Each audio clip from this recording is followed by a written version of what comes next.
Hello, I'm Matthew Cooper, and this is Journey to 1,000 Miles.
What's up, Cooper Crate? You might be surprised at why I haven't posted an episode on Cooper Create recently. That's because I decided to combine the middle of the season and the postseason together.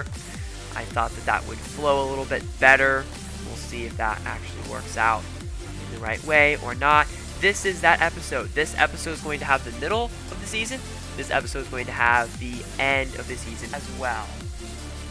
Just to give a quick recap of where we were before, we just finished the first bye week in the middle of the season. That's where the last episode ended. So now we're going to pick up with the second bye week and then continue all the way, like I said before, to the end of the season. There isn't really much I'm going to say other than the second bye week was Pick North week. It was a drive week and an important week in the cross-country training schedule. Other than that, there's not a lot of information I want to mention on this week, so let's move on to Pick North meet. Pick North meet was probably my most painful, most dreadful, and potentially worst meet of the season. My time was fair, but I just felt horrible. That meet was not an exciting meet, for me at least. Pick North is a notoriously difficult meet in our cross-country program. Many of us aren't super excited for it, but it is a good preview of the future regionals course that we will be running in a couple weeks in the future. The race felt super painful. I was exhausted basically the whole time. After the 2K mark, I just wanted to be done. By the 3K mark, I barely cared about my placing. I just wanted to finish the race. The course had far more hills than I expected. It was a very difficult course, and the weather wasn't great either. It was, to say the least, a difficult race. As you might be wondering, my time was 18 minutes and 8 seconds for the 5K. This time wasn't necessarily great, but it was still good considering the circumstances at hand. It was a very difficult drive week, on a hot day, and a difficult course. That was Pick North. Moving on, it's time to discuss the next week. The next week was Worthington. Worthington is an exciting meet. Worthington is a meet that our cross-country team always gets hyped up for. For me, this was a Thrive week, so the excitement was obviously there. School records have been made at Worthington, fast times have been ran at Worthington, PRs have been made at Worthington. It is an exciting, fast, and intense course. Not only the course is good, but the atmosphere and the adrenaline is also good. There isn't much to say about this week other than it was a Thrive week, and to my knowledge, we would do a workout that would be done 3 more times in the full season. This workout was a VO2 workout with a 3-minute surge at the start of every mile, excluding the warm-up and cool-down mile. Each set was a mile long. The start of each set was a 3-minute VO2 surge. Then we went at an easy pace for the remainder of the set, which was 1 mile. Remember, VO2 is roughly 5K pace, but VO2 is an effort, not a pace. Moving on, the rest of the week was modeled just like a Thrive week, which I've already explained in previous episodes. If you were a little bit confused, feel free to go back to a previous episode to learn more. On race day, I was excited to go fast. This was a fast course. I knew that people's splits would be really fast, especially for the 1 mile mark, and I was excited to see what I could do. After Jerome and Pick North, which only went okay, This was a great chance for me to redeem myself. Being up on the starting line, I was nervous, but excited about how this race would go.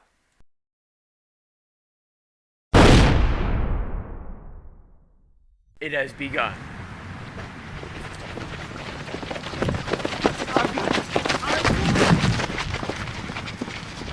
Once the race started, everyone got out super fast, like a horde of wolves chasing after prey. The first mile split was super fast. It was 5:31, which meant that I was off to a good start. But the second mile was when the race started to go south. During the second mile, I was a lot more tired. It was more exhausting. I started to slow down a little bit because I just couldn't run any faster. By the time I got to the 2-mile mark, I was somewhere in the 11:30s range. I had slowed down a whole 20 seconds per mile compared to my first mile. I was tired, I was running hard, but still nowhere near my first mile. At the very end, I had virtually no kick. I was physically drained, exhausted. By the time I crossed the finish line, my time was 18 minutes. That time of 18 minutes wasn't horrible, but it also wasn't amazing. After that was CBC's week. This is the first meet of the season that ends in championship. This is an important meet of the season, but our team is very good and does a good job with cleaning up CBCs. They did change the rules a little bit this year, so we would be a little less successful, and that was they made it so that only the top 7 runners in a program can earn points for the team. So if I wanted to earn points for the team, I'd have to be in the top 7 to actually earn points. Starting off this week, we did the same workout we did last week on Monday. We did a Thrive week, but this week was higher stakes. And if I wanted to get into top 7, I would have to be a senior in my program. He's been improving a lot, and he was very fast to start with. So I wasn't necessarily sure if I was going to be able to beat him. It was going to be very difficult. This week, though, I had a slight trick up my sleeve. On Tuesday, I bought a new pair of spikes. The Dragonfly 2s. My original spikes were too small and also kind of old, and I decided it was time to get new ones. So I ended up getting new ones. Praise God, I was able to get them. Very much so a blessing. Me and the anonymous senior both trained vigorously for the last spot. Then came race day. Conditions for race day were almost perfect. It was amazing. The weather was absolutely awesome, and the humidity wasn't terrible either. This was it. My opportunity to PR and get top 7. It has begun.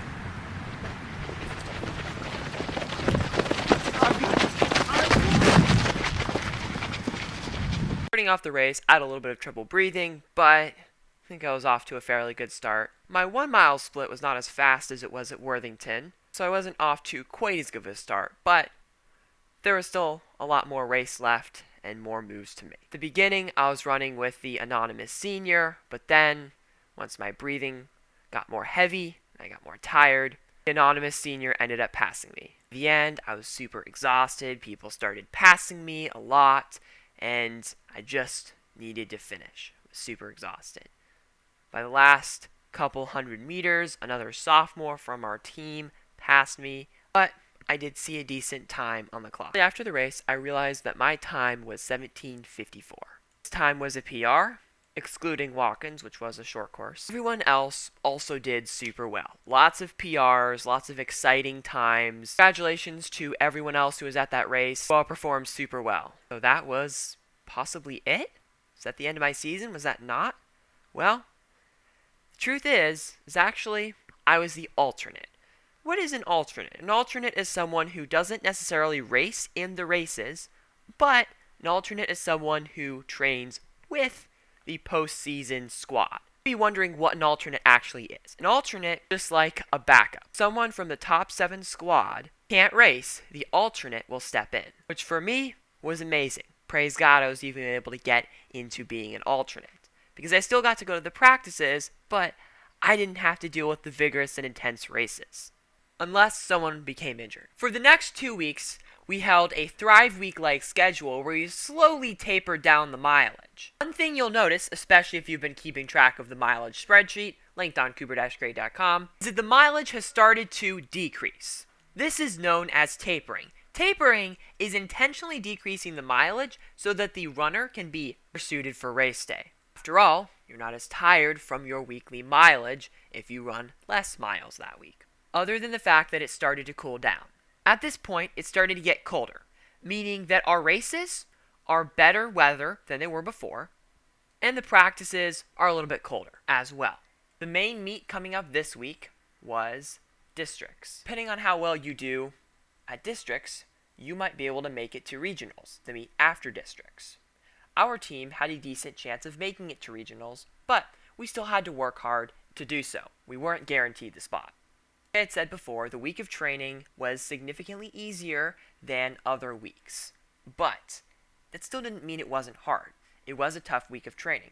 On Monday, we did the exact same workout we did the last Monday, which was a difficult VO2 workout. On this workout, we were able to run on the district course. When I was running on it, I didn't know that it was the district course until we went to districts 1 week later and I saw it was the exact same course connecting to Heritage Trail. Yes, Monday was on Heritage Trail. Normally Mondays are at Battelle Derby, but this Monday was on Heritage Trail because no one was doing a long run. Everyone was doing a workout, so it just made sense to do it on Heritage Trail. The rest of the week wasn't super exciting until the race came. On Friday, I made a mistake. I was not prepared as alternate. Alternates should be prepared for the race, just the same way they would prepare if they were actually racing that day. But instead, I did not prepare in the way I should have. That ended up backfiring on me. I could have raced that day, but because I didn't prepare, and my coach knew I didn't prepare, I also told my coach that I didn't prepare well, he did not put me in the race. That ended up convincing him to choose other alternate instead of me to race, which, in the best interest of the team, would probably have gone better than if I raced, but it's a good testament to show the importance of preparing, even if you're an alternate. This was a very difficult race for our team. Many people were not super happy about their times. Many people were exhausted by the end of the race. Everyone on our team gave it their all. This was a difficult meet. Even though it was a difficult race, we still made it into regionals. But regionals was a tough meet. If we wanted to make it into the next meet after regionals, which was states, we would have to have a really good race. In addition to the fact that regionals is normally tough, it was especially tough this year. The divisions were changed. D2 was now a lot more difficult than D2 was before. This meant that this week really mattered, because if we wanted to make it into states, we would really have to focus. Making it into states is extremely difficult. It takes a lot of discipline, a good team, and likely a whole lot of luck to be able to make it happen. So, this week, we trained. We trained a little bit differently this week. We tapered down the mileage slightly, and more importantly, we switched up practice order.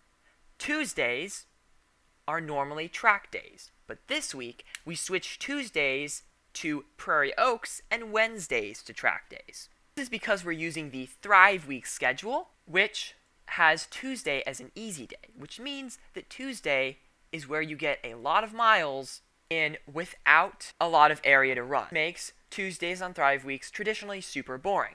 Switching it to Prairie Oaks makes Tuesdays more exciting, having a easy baseline day at a nicer place with more paths to run on. This change happened this week, and it also happened next week. I'll tell you why later. Other than that, there isn't really much to note about this week.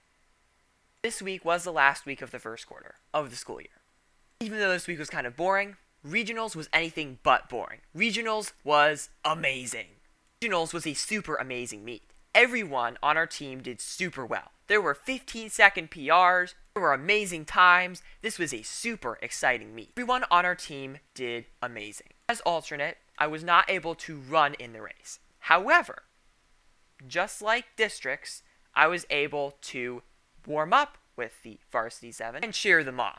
I was able to cheer on my team as they ran in the race, and I was able to experience the moment when the good news was revealed. And that good news is our team made it to states!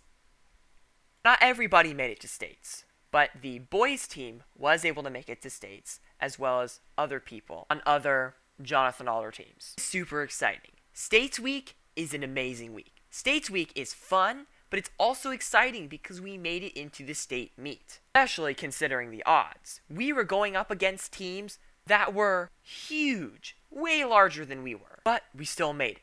Now, there's going to be a lot I'm going to talk about for Krebsmas because this is a super exciting time. And if you're wondering, at Jonathan Alder, States Week is called Krebsmas. And I think you'll understand why when I start to explain a little bit more. During States Week, or what you could call Krebsmas, people end up giving out gifts to all the varsity runners as well as the alternates. For your information, people who made it to states or were involved in making it to states. This year, the goodies were amazing, and being alternate, I was able to get all of the goodies, which is really cool. Some of the goodies we got were homemade treats, states gear, running related gear, and much, much more. This week was a jam-packed, fun-filled week that I don't think I'll ever forget. Even though it was a fun week, we still locked in, focused, and we did the exact same thing we did for regionals because it worked so well before. Other than the fact that we may have lowered the mileage slightly.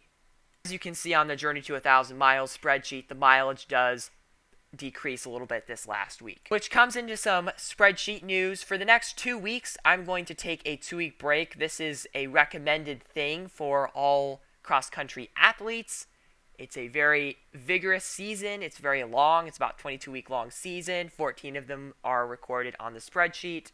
So I basically won't run or do any physical activity other than walking, stretching your core for 2 entire weeks. So if you notice the spreadsheet has nothing on it, that'll be why.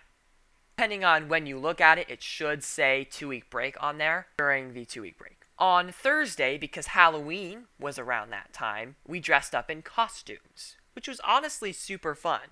We even asked for candy, running in the costumes at a couple houses. Most of them weren't there, but one of them actually gave us candy, even though we were very early, on Thursday. Which Thursday is not technically Halloween, but that is when the state recommends for people to trick-or-treat.